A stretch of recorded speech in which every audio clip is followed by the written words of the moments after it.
ఈ ఇంటి వాస్తవ్యులైన అమ్మగారికి, నాన్నగారికి, అన్నగారులకు, వదినగారులకు ఇందు మూలముగా తెలియజేయడమేమనగా మరో 2 గంటల సమయంలో ఈ ఇంట్లోకి ధనలక్ష్మి ప్రవేశం. ధనలక్ష్మి అంటే ఎవరండి? నిన్ను పెంచుకున్న తల్లి పేరా? కాదు, నా మేనత్త కూతురు.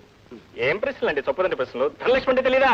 డబ్బు లక్ష్మి, మనీ లక్ష్మి. 25 lakhs, 25 లక్షలు. నేను నాన్నగారు వెళ్ళి తీసుకొస్తాం. తమ్ముడు, నేను సాయంగా రానా? నువ్వెందుకు? బ్యాంక్ క్యాష్ నేనుండగా. అంత డబ్బు కళ్ళు చూస్తే నీ కళ్ళు తిరుగుతాయి. ఆయన కళ్ళు తిరుగుతాయి, నీకు కాళ్ళు తిరుగుతాయి. నీ ఇద్దరు సహాయం మాకేం అక్కర్లేదు. నేను నాన్నగారు వెళ్ళి తెచ్చుకోగలం.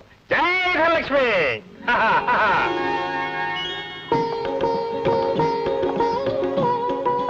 ఆగండి, ఒక్కసారి పెట్టి తెరిచి ఆ డబ్బు చూపించండి.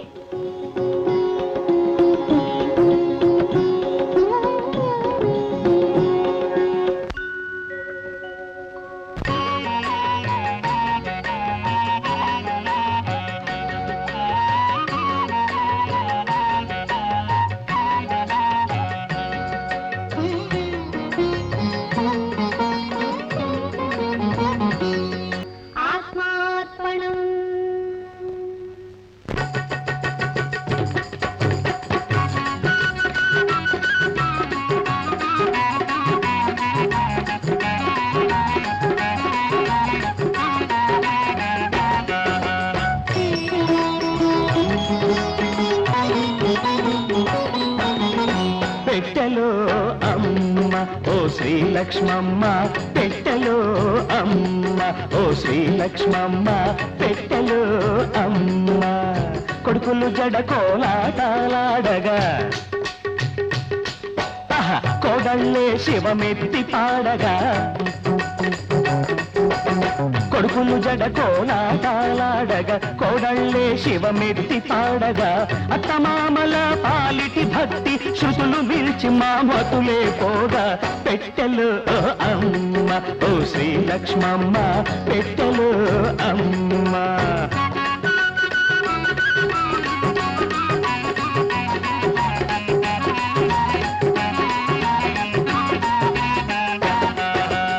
శివ విష్ణువులే రూపాయలని వేదం చెబితే వినలేదమ్మా.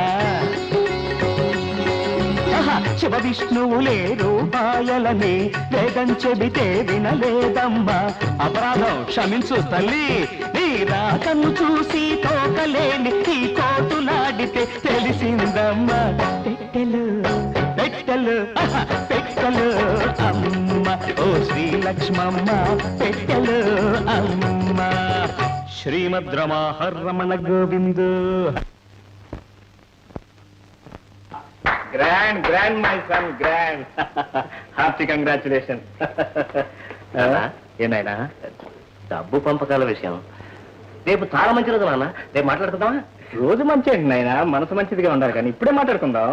మామగారు, మీరు బాగా ఆలోచించి నిర్ణయించాలి. మాకు మాత్రం అన్యాయం జరగకూడదు. మీరు కూడా చెప్పండి అత్తగారు. ఆ డబ్బు లాటరీలో వచ్చిందని కదా మీ అందరి అభిప్రాయం? డబ్బు లాటరీలో రావటం అబద్ధం. మరి ఎలా వచ్చింది? రవిని పెంచుకున్న ఆయన పెద్ద కోటీశ్వరుడు. ఆయన కాశీకి పోతూ పోతూ తన యావదాస్తితో పాటు ఈ 25 లక్షల రొక్కం కూడా అబ్బాయి చేతికిచ్చాడు.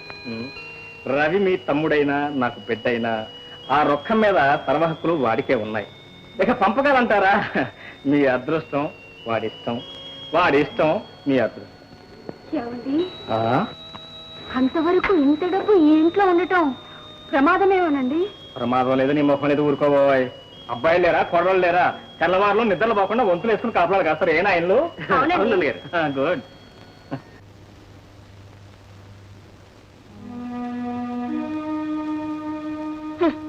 లక్షలు వస్తాయని ఎగిరెగిరి పడ్డాం. తీరా డబ్బు చేతికొచ్చేసరికి ఆ డబ్బు తనది కాదు, రవిదంటారు మీ నాన్న. ఇప్పుడు మన గతి ఏమిటి? ఏమిటి? నన్ను మీరు అన్నాను. ఎందుకండి నోరు మూయడం? పోనీ ఆ సంగతి ఏదో మేమైనా మనతో చెప్పొచ్చుగా? చూడు, మనం తొందరపడి వచ్చినందుకే సిగ్గుపడుతున్నాం. ఇంకా ఆ విషయం పదే పదే జ్ఞాపకం చేయకు. ఆ రవేం పరాయవాడు కాడు, మా తమ్ముడే. వాడికి జాలి, ప్రేమ, అభిమానం ఉంటే మనకు అంతో ఇంత ఇవ్వకపోడు. ఇస్తాడో ఇవ్వడో ఎవరు చెప్పగలరు? ఈ సంగతి ముందే తెలిస్తే ఆ పట్టే కాక ఏదో రవినే పట్టేవాళ్ళంగా. ఏమిటండి ఆలోచిస్తున్నారు? ఈ డబ్బు వస్తే వెంకటాద్రి దగ్గర తీసుకున్న డబ్బు తిప్పికొట్టి ఇక మీదైనా నిజాయితీగా ఉద్యోగం చేద్దాం అనుకున్నాను. వాడిచ్చిన వస్తువులన్నీ నువ్వు తీసుకున్నావు. దాంతో వాడి అడ్వాంటేజ్ తీసుకుని నా చేత తప్పుడు పనులు చేయించాలనుకుంటున్నాడు. చిచ్చి, అంత అయోమయంగా ఉంది. అలా అని ఊరుకుంటే ఎలా అండి? ఆ రమణమూర్తి ఇక్కడ కూడా వస్తాడేమోనని భయంగా ఉంది. వస్తేరని 4 తిట్లు తిట్టిపోతాడు. ఎంత సులభంగా అన్నారండి. అసలు మీరు గీత, ఇక నువ్వు విశ్వసించుకో. వెళ్ళా. ఒక్క మాట అన్నా చెప్పకుండా సడన్ గా ఊరు వదిలిచ్చేశారు. మీ మీద కోర్టులో కేసు వేసే ముందు ఒకసారి చెప్పి వెళ్దామని వచ్చాను. మర్యాదగా ఎప్పటికైనా డబ్బిస్తారనుకుంటాను. ఇప్పుడు మా దగ్గర అంత డబ్బు లేదండి. ఇప్పుడు ఎందుగా? కాస్త మెల్లిగా మాట్లాడండి. 25 లక్షలు వచ్చాయటగా? లక్షలు లక్షలు అన్నారే గాని మా చేతికి ఏమీ రాలేదు. అదంతా మా మరిది గారి సొంతం. ఆ రవి మాత్రం మీకు పరాయివాడా? మీకు మరిది మీ ఆయనకి తమ్ముడు. అతని కాళ్ళు పట్టుకునో కాకా పట్టో బ్రతిమిలాడో నా డబ్బు నాకు పారేస్తే నా దారినే పోతాను. లేదా మిమ్మల్ని అల్లరి చేసి మీ బ్రతుకుల్ని రచ్చకెక్కించి మీ పరువుని బజారు పాలు చేస్తాను. జాగ్రత్త. ఏమండి, నిజం చెప్తున్నారండి. ఆ డబ్బులో మాకు చిల్లి గవ్వ కూడా ముట్టలేదండి. పోనీ ఎక్కడ పెట్టారో అదేనే తెలుసా? హాల్లో బీరువాలో పెట్టారు. మీరు పర్మిషన్ ఇస్తే బీరువా తెరిచి ఆ డబ్బు నేనే తీసుకుంటాను. ఓకే? ఎలా? ఎలా అంటే ఏముందండి, మీకు అర్థమయ్యేలా చెప్పాలంటే దొంగతనం చేస్తా. దొంగతనమా? నాకు భయంగా ఉందండి. మీకెందుకండి భయం? ఆ పంటలేవో నీ పడతాగా. మీరు చెయ్యాల్సిందల్లా సరిగ్గా రాత్రి 12 గంటలకి వీధి తలుపులు తెరిచి ఉంచండి. నేను సరిగ్గా రాత్రి 12 గంటలకు వస్తాను.